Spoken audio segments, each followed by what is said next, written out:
You're listening to Soundside. I'm Libby Dankman. A state Senate seat in Washington's 26th district is looking like a barn burner. The district covers Gig Harbor, Bremerton, Port Orchard, and the Key Peninsula, and Republicans see the race as a way to chip away at the Democratic majority in the Senate and Olympia. Republican Representative Michelle Caldier has served the district for 6 terms in the House. She's trying to unseat Democratic Senator Deb Krishnadasan, who was appointed to the position last year. And the race is tight. Just about 1,000 votes separated the two candidates in the primary election. It's a classic Republican versus Democratic race. And of course, there is major spending on a race this close. Candidates have raised nearly $900,000 collectively. There's even more outside spending going on. So we talked with the incumbent yesterday. Now her challenger, Representative Michelle Caldier, joins me now. Representative, thanks for being here. Yeah, well, thank you so much for having me. So you have been the representative from the 26th district for 11 years as a member of the state house. Voters in your district know you pretty well at this point. Now you're vying for this state Senate seat. What is your elevator pitch to folks to elevate you to the Senate? Well, last November, Democrats gained supermajorities, 3/5 supermajorities in both the House and the Senate.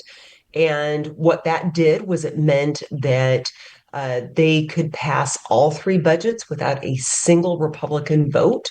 On day one of session in the House, the Speaker changed the rules so that they could silence the Republicans on the floor. I do not believe that this is the way that government should be ran. This is also what paved the way for the largest tax hike in our state's history, costing the average family around $3,500. Um, I I think we need balance in all of our forms of government. And that is the only reason why I'm running for the Senate position, is to break the supermajority and help bring balance back to our state. So there is a lot of money coming into this race. I mentioned because it is this unique opportunity for Republicans to gain back a seat that had flipped to the Democrats. Large businesses like Microsoft are spending hundreds of thousands of dollars to support you. It seems to be associated with tax policy. Meanwhile, your opponent is getting a lot of donations from labor. Voters are seeing a lot of messaging about you and Senator Krishnadasan in mailers and online. One of the messages from groups supporting Krishnadasan is that you are an extreme Republican and a MAGA devotee, and the message is trying to connect you with the National Republican Party. Do you see yourself as a MAGA Republican? Are you a supporter of President Trump? And why do you think that's the messaging coming from your opponent? So that is a very interesting, kind of campaign pitch, considering that for the last 9 years, the Republican Party has actually beat me up, ran candidates against me. In fact, last November, in last October or last August, all of the constituents were getting flyers from the Republican Party that I was actually a Democrat in disguise. So the thing is that our district is a very swing district. It's around 40% Democrat, 40% Republican, and around 20% independent. When I first got elected, I made a promise to the people that I would always put them first. I put them first before my leadership. I put them first before the party. And I put them first before extremists that are, threatening you, saying that they're going to put flyers against you or whatever. I don't care. If I lose this election because I've put the people first, and unfortunately, there's so much rhetoric going on that people are lied to and they believe those lies, then so be it. So that's why I find it very interesting that I am so-called the mega Republican, and I know why they did it. It's because if you look at the polling, we did a poll after the primary election, and nobody knew my opponent. Um, so only 9% of the people who voted for her actually voted for her. It just so happens that Trump is not very popular in our district. He got 42.99% of the vote last November. I think if you probably did an election today, it might actually be lower than that. So Trump is not very popular in the district.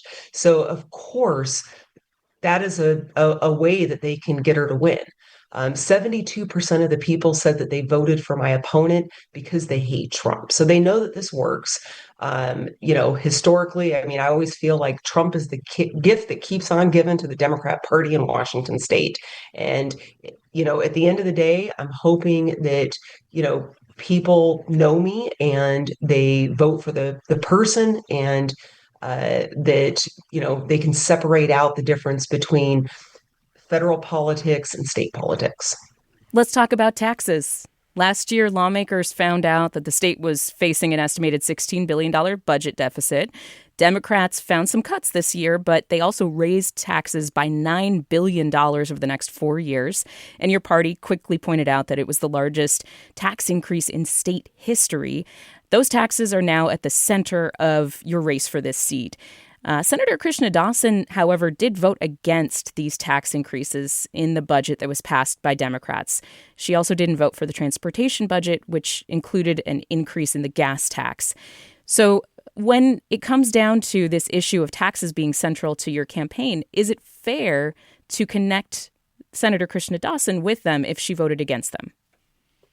Absolutely, because she actually did vote for many of those taxes. So that one of the things that you have to understand is that there were so many taxes that were put through. So yes, there are some of the tax votes that she did not take. However, there are a bunch of other taxes that she did vote for. She voted for taxes on medical insurance. She voted for the Discovery Pass tax. I mean, there's so many other taxes. She voted for a tax on new homes so that people who are of color can get a $150,000 grant when they purchase their homes. So there are a bunch of taxes that she did vote for. So to say that she did not vote for any of those taxes is not correct.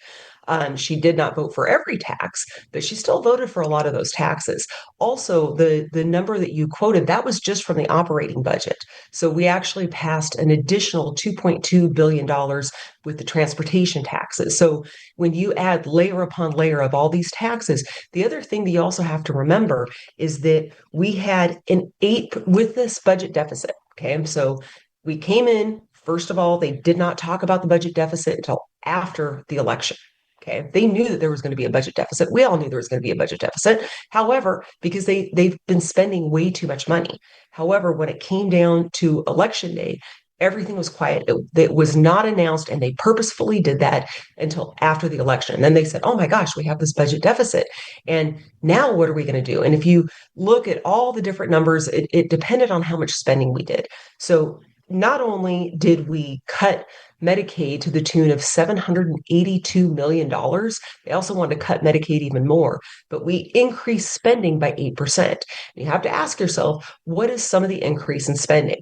Okay, so for example, my opponent voted so that for a bill, I believe it was 5219, so that prisoners would be let out, convicted felons would be let out of prison 18 months early so they could become child care providers.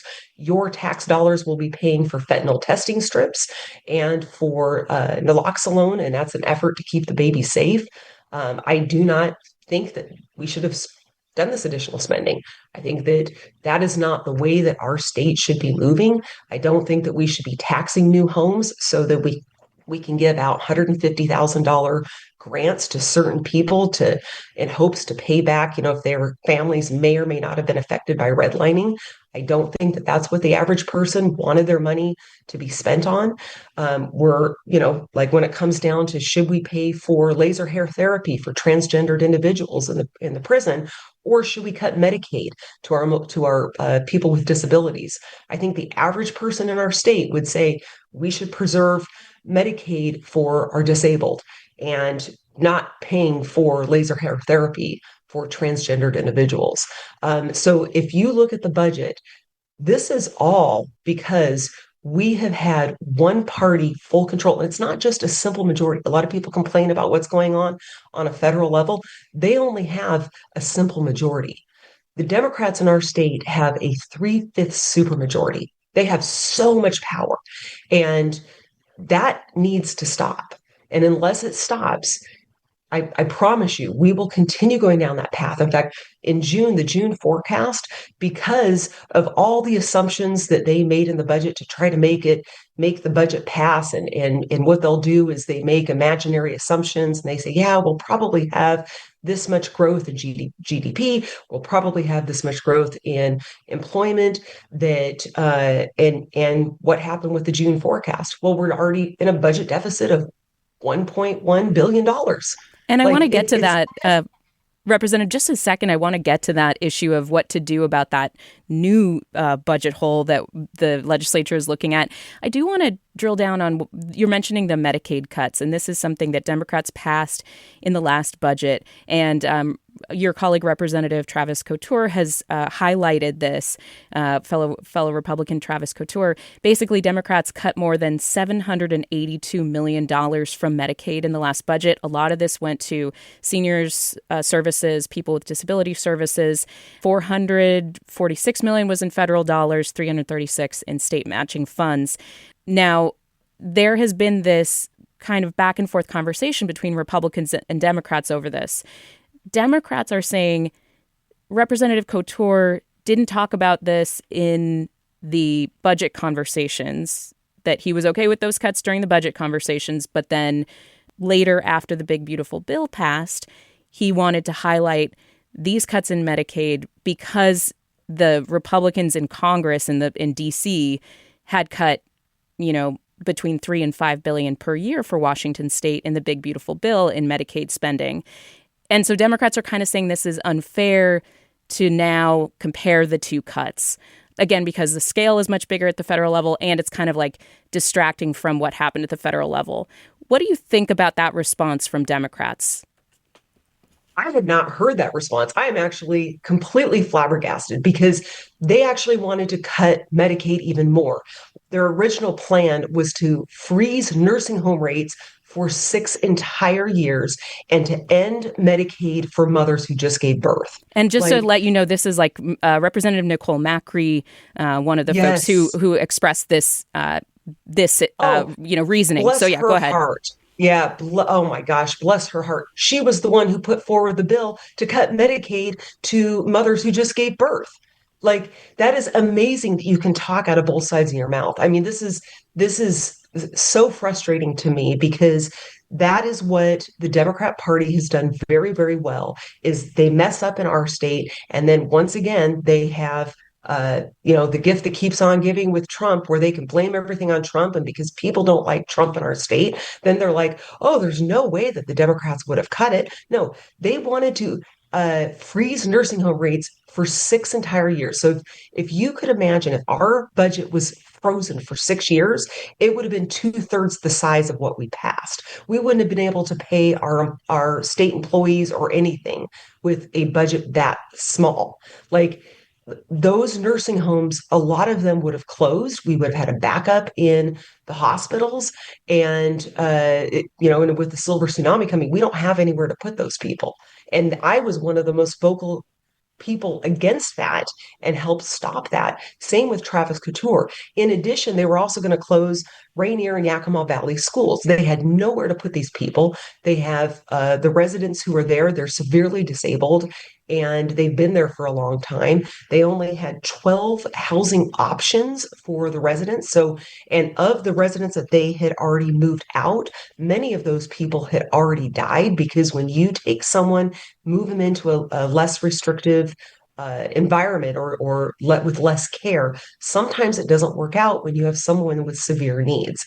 Our state has not put our disabled, our elderly, our most fragile first and foremost. And one of the things you have to understand is both Travis and I, we come from a different background. I grew up in foster care. I'm disabled myself. I have an amputated eye. I'm legally blind. Travis's children are disabled, and we come from a voice of, we understand what families are going through. Like, my opponent, she's a multimillionaire. Like, she's not had a strong employment history. She's never had to go through the hurdles that we've had to go through. We get it. Like, this is what families are dealing with. And so those Medicaid cuts, they were so happy to sign those, and because they knew that Trump was going to pass something else and they could easily blame Trump.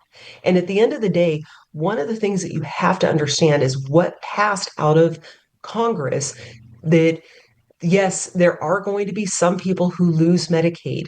One of the requirements is that people are supposed to work a minimum of 20 hours a week. And they gave carve outs to people who are disabled. They gave carve outs to people who have disabled children. They gave carve outs to people who are elderly. They gave carve outs to, our youth, people who are in school. So, for the able-bodied people, and I'm not saying whether I agree with it or not, because that's what happened out of a federal level. I do think that there are able-bodied people who are not going to be able to get a job and work their 20 hours a week, and they will likely be kicked off of Medicaid. But if they did start working 20 hours a week, they would have Medicaid. So when it comes down to the estimates as to how many people, those are the estimates of how many people that they think will not be getting employment Just for because we 20 have hours. limited time and we're not going to be able to, get into everything that we want to in the conversation. Let's move on. Sorry, you got me a little fired yep. up.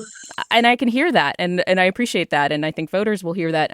So we have about 5 minutes left. I'll leave it there on Medicaid cuts for now, because we're not talking about a congressional race here. We're talking about your race here in the 26th district. So when you talk about these cuts, and you're passionate about the Medicaid cuts especially, with the $16 billion budget deficit, there had to be both, cuts somewhere and, a conversation about revenue. And I don't know if you would have supported any tax increases at all. I mean, I think that Democrats would say, we had to pass the budget, we had to balance it, and it's easy to throw stones from outside the process. How would you have liked to seen the budget be balanced if the Medicaid cuts are not something you would support, and you are very critical of the big tax increase that the Democrats did pass? What would have been your ideal for how that budget came together? So the way that I look at how the budget should be drafted, first of all, the way that it currently is that you only have a few people in the room. They write the budget, and it's a 1,300-page budget, and then they give it to all the other legislators, including the Democrats. Like, both Republicans and Democrats have, because I serve on appropriations committee, we have about 18 to 24 hours to review, or maybe 36 hours to review it and put amendments on, get amendments ready to change the budget before we have to vote on it. To me, that is not the way that a budget should be written for our whole state. I think that the that there are certain things that are, in my opinion, non-negotiables. We need to make sure we're paying for people's pensions. We need to make sure that we are getting as many federal tax dollars as possible. So, like for Medicaid, for example, when we cut Medicaid, we're losing money. So we do a $400,000 cut to Medicaid. Well, that's really an $800,000 cut to Medicaid if there's a 50-50 match, right? So maybe that's not the area where we do the cuts, right? And we look at all of our programs, and we are realistic with ourselves, and we say, is this the best utilization of money? And there may be good programs out there, like ECAP, for example. So ECAP, we take children ages like 3 to 5 and get them ready for kindergarten. Great program. But if you look at what the cost per child is with the new increases, I think it's around like $40,000 a year, $40,000 a year for one kid, which is way more than what we're even spending for K through 12 education. The other piece, because that's completely state driven. So there's federal programs like Head Start where you get a match, and then you get programs that are completely state driven. So the ones that are completely state driven, we definitely need to look and say, are we getting the best bang for our dollar? Or is there a similar federal program that we could utilize where our dollar would maybe stretch further, right? And then you go down the line, and then you say, is this what people would want their money spent on? I truly believe that if we put this out to the public, and we said, do you want to pay for boob jobs and laser hair therapy for transgendered prisoners? I think that most people would not want to pay for that. But that's got and to be not want such a their taxes small to go up. amount. I mean, when we're talking about balancing the budget, the boob jobs in the Oh prisons, no, that's not going to that was balance out more. 16 billion in shortfall, right? Like, I don't know. That just seems like it is an extreme example. But for overall, like when Democrats are saying we had to pass taxes to balance this thing because we had such a big shortfall, do you believe that any tax increase was necessary, or do you think that it could have all been accomplished with cuts? So what I'm saying is that every dollar that we spend, we should be thinking about the people and finding out, is this what they want to have their money spent on? And actually, the money that we spend for the transgendered individuals is actually more than the cuts that we were going to do for the Medicaid of moms that gave birth, right? So the cost difference is there. So they chose, we would rather cut Medicaid to moms who just gave birth rather than cutting this, because that would have been a higher savings than that program. But anyhow, then you also look at things like the Climate Commitment Act. So the Climate Commitment Act, we got an increase of 50 cents for per gallon for gas, and also 20% hike in our energy costs. And all of that money went to a fund. And if you looked on the ballot, it said that it was going to do critical infrastructure like bridges, and then we're also going to save the environment. Well, the most of the money doesn't go to either one of those things, but it could. We could actually redirect that money and put it into, instead of building bike paths and pedestrian walkways, and we could take that same money and we could use that for the roads, right? We could use that to improve the bridge infrastructure, like they lied and told people that's what we were going to spend the money on, instead of increasing the gas tax even more to pay for those things, right? So there's a priority issue with the budget. A lot of the things that are in the budget are not critical things. They are things that people want. So we also had like some of the additional spending that we did was doing, gosh, we did a study in Africa on environmental issues in Africa, and it's like, we're a little old Washington State. Why are we spending money on, things like that? Like Travis and I could easily go through the budget, and we could come up with a whole list of things, and we could put that out. I would be happy to put that out as an initiative and say, would you want your tax dollars to be spent on these things? I guarantee you that would be like an 80-20 issue, So because I think the majority of people would say, I do not want my taxes to go up to pay for those items. And I think that we could easily have budgeted, given with the what we had, without new tax increases. So Now, you think at the there end of was the a day, $16 billion set of cuts that could have happened? yes, The yes. Democrats I talked to who argued for these tax increases said we did make difficult decisions on cuts, but the inflation was going up, cost of building is going up, the number of people who needed services has been going up, and the costs rising and the revenues were not keeping up with the rising costs. So you reject that. You say that there would have been $16 billion in cuts to the state budget that could have kept us without any new taxes.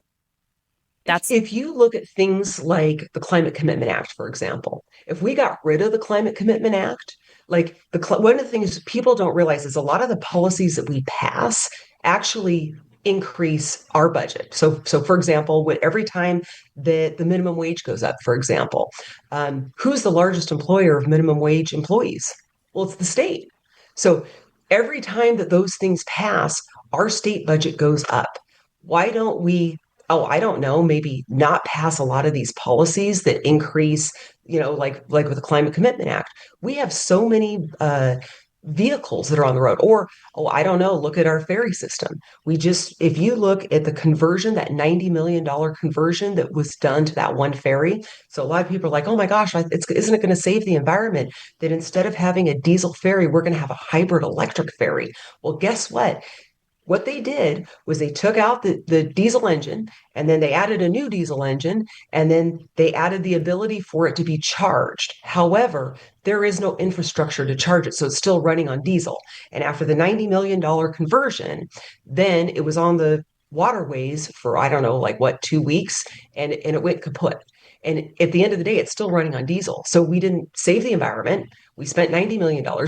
I can cite example after example after example of waste that we have done. We do not use our tax dollars wisely. But here's the deal is at the end of the day, if we did use the tax dollars wisely and we did reduce some of these policies that increase the cost to the state and the state budget, and we said, you know what? And we came to the public and we said, here's the deal. We have difficult decisions to make. We can either A, cut Medicaid or increase taxes.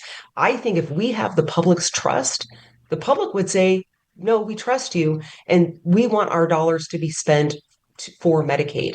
And that is what I would have done. I would have looked and I feel like we should be spending people's tax dollars the way that we would spend them ourselves. And that is currently not what's going on.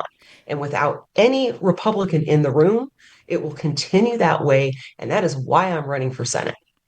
We just have about a minute left. We've already gone over, but I think it's because we had more of a back and forth and more of a, and I think really interesting conversation about, the vision for Republicans and where they want the state budget especially to go. But really quickly, final minute, your closing argument to voters on why they should pick you instead of your opponent, State Senator Krishnadasan. Very simple. This election has nothing to do with me or my opponent. This has everything to do with whether or not you want balance in our state government. Right now, we do not have it. If I win, it will help bring balance back to our state.